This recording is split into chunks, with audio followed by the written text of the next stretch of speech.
My first puff adder. This is the best day ever. It's not a particularly big puff adder. It actually looks like it could be a male just because he's quite robust. And it doesn't look like he's moving very fast with, well, his movement today. He's just sort of crawling around the ground and off he goes. So with puff adder, the males are short and stubby, whereas the females tend to be slightly longer. And they can actually get quite big. Oh my goodness, Eggsy, you've never seen a puff adder. So Eggsy, of course, aka Xander, is the editor. He's sitting in final control watching, and this is the first time he's ever seen one. Very cool, Eggsy, so that's awesome. They're one of my favorite snakes. Let's see if we can get another view of it, VM. What I'll do is I'll pull up next to it. They're really quite lovely. Again, we used to see many in the Eastern Cape, but we used to see really big ones. I've seen, look at this. I don't know, can you get that, VM? Is it too close? Oh, wow, look how cool this is. This is fantastic. It's not a particularly old puff adder either. And they are lovely snakes. So a big adult can get to about a meter or so 3 feet. Somewhere around there. Actually, let me put this light on it. That might be a little bit better. How's that? Yes. And they move, well, it's moving off into the grass now in search of something to eat. And they're amazing snakes. Now, fortunately, they have a bad reputation in South Africa for being aggressive. And I dispute this 150%. Every experience I've ever had with a puff adder has not been an aggressive one. They are very much relaxed. I've almost stood on one, kid you not, earphones in, went for a run, came back, was drinking water, walked back to my room, was not looking where I put my feet because I thought I'm so close to my room. And I looked down, something made me look down, and as I looked down at my foot, about half a ruler's length away, there was a puff adder frozen with fear, and you can and yeah, it didn't do anything. It just sat there, and I moved out of the way, took 2 steps back, and then it carried on with its day and didn't bother me. I've seen many on walks. The problem with them is those, as you've seen, they don't really run away, not run away, but slink away like the other snakes tend to do when they are spotted. They've got a sort of a chilled attitude, if you will, and they are so camouflaged. They sit curled up in the ground that if you stand on one, if the same thing would happen if you stand on a dog's tail, what is it going to do? It's going to turn around, it's going to bite you. And that's what the problem is. And I think out of all the snakes in South Africa, I think the puff adder causes the most hospital trips. Now, not necessarily life-threatening. They've got a cytotoxin to their venom. So as long as you get to a hospital and your doctor will tell you to keep it clean, keep the wound clean because it causes necrosis, so rotting of the flesh, which is not great, and muscle. So you'll probably lose quite a large chunk and you'll have a severe scar. But as long as you don't get a secondary infection, that's the killer, then you'll actually be all right. And, well, you have a couple of scars and a good story to tell afterwards around the fire with a couple of beers, I'm sure. And is it coming back? Okay, let me get the spotlight. Oh, you're going infrared snake.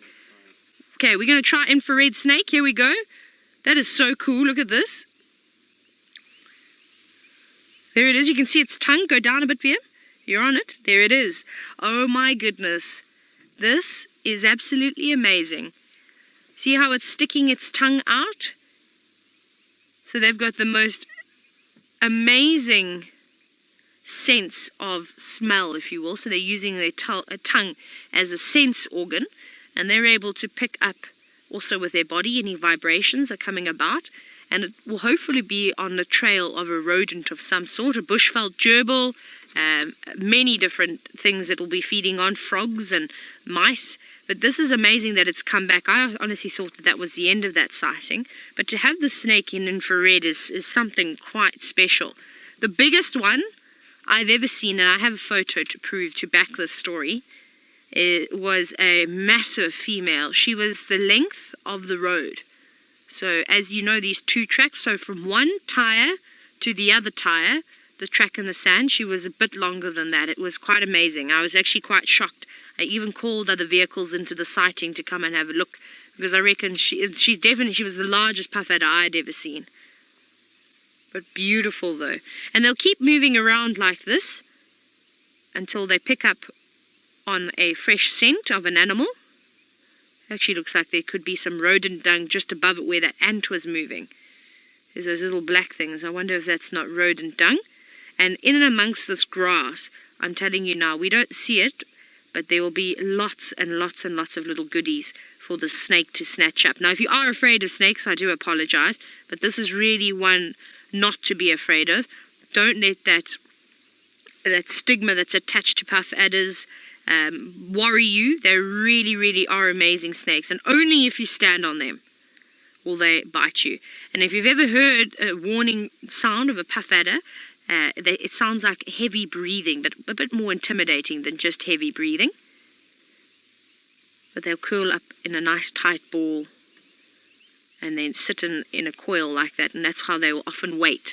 They ambush predators, though they will actively seek out their prey too. And I can sort of understand why they have got that stigma attached to them, is of course from all the people that they bite once they've been stood on.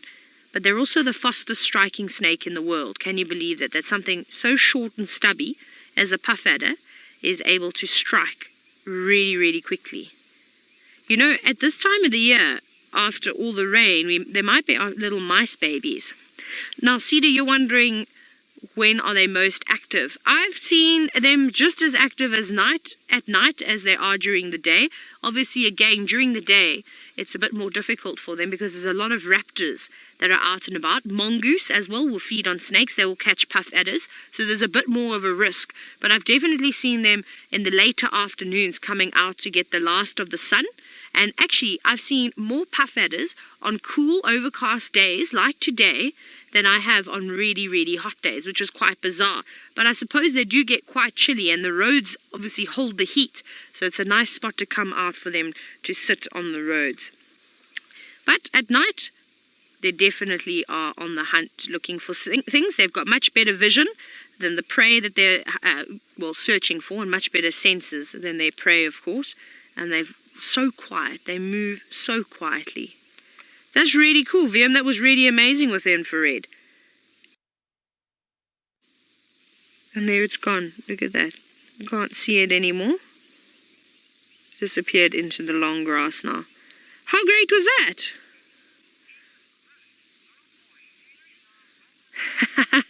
Ruth, you've said that I am on a roll.